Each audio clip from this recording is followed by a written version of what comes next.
இன்றைக்கி நான் dragon chicken தான் செய்ய போகிறேன். ட்ராகன் சிக்கன் இது செய்கிறதுக்காண்டி 2 ஸ்பூன் மைதா எடுத்துக்கிட்டு, அதுக்கப்புறம் பெப்பர், அதுக்கப்புறம் கார்ன்ஃப்ளவர் மாவு, கொஞ்சம் பேக்கிங் சோடா ஆட் பண்ணதுக்கப்புறம் தேவையான அளவு சால்ட் ஆட் பண்ணிக்கணும். அதுக்கப்புறம் கொஞ்சம் கொஞ்சமாக தண்ணி ஊற்றி கலரணும். அதுக்கு முன்னாடி எக் ஒயிட் போட்டுக்கணும். சாரி மறந்துட்டேன். உங்களுக்கு எல்லோ வேணாலும் போட்டுக்கோங்க, ஒன்றும் பிரச்சனை கிடையாது. நல்லா கலந்ததுக்கப்புறம் இது அப்படியே சிக்கனை உள்ளே போட்டு நம்ம அப்படியே ஒரு ஓரமாக தூக்கி வச்சிட வேண்டியது. அது கொஞ்சம் நேரம் நல்லா ஊறட்டும்.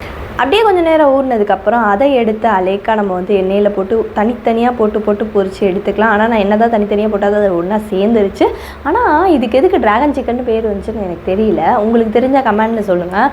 ஒருவேளை அந்த ஒரு மாதிரி குச்சியாக போடுவாங்க, அதனால ட்ராகன் சிக்கன் வந்துச்சான்னு தெரியல. அதே மாதிரி இந்த சிக்கன் மஞ்சூரியனுக்கும் இதுக்கு பெருசாக எனக்கு டிஃப்ரென்ஸ் ஒன்றும் தெரியல. நம்ம கொஞ்சமாக ஆயில் ஆட் பண்ணிட்டு அதில் கொஞ்சமாக பூண்டு போட்டதுக்கப்புறம் நம்ம காஞ்ச மிளகா போட்டுக்கலாம். கிரீன் சில்லி கூட ஆட் பண்ணிக்கலாம், ஒன்றும் பிரச்சனை கிடையாது. அதுக்கப்புறம் கொஞ்சம் ஆனியன் போட்டதுக்கப்புறம் இதை கேப்சிகம் இல்லை, ஸோ அதனால நான் ஆட் பண்ணல. அது ஆட் பண்ணிங்கன்னா சூப்பராக இருக்கும். இதை ஆட் பண்ணும் போதே இந்த இடத்துல நம்ம கண்டிப்பாக முந்திரி பருப்பை ஆட் பண்ணணும். அதை நான் மறந்துட்டேன். அதுக்கப்புறம் இருக்கிற எல்லா சாஸ் எல்லாத்தையும் எடுத்து போட்டுடலாம்.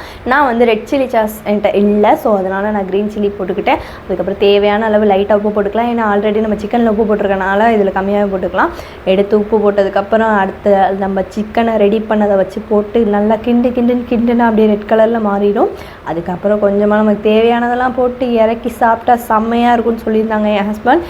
எங்களுக்கு எனக்கு டிஃப்ரெண்ட்டாக செஞ்சு கொடுக்கணும் அப்படின்னு சொல்லி தோணும் போது இது எனக்கு ரொம்ப ரொம்ப பிடிச்சிருந்துச்சு.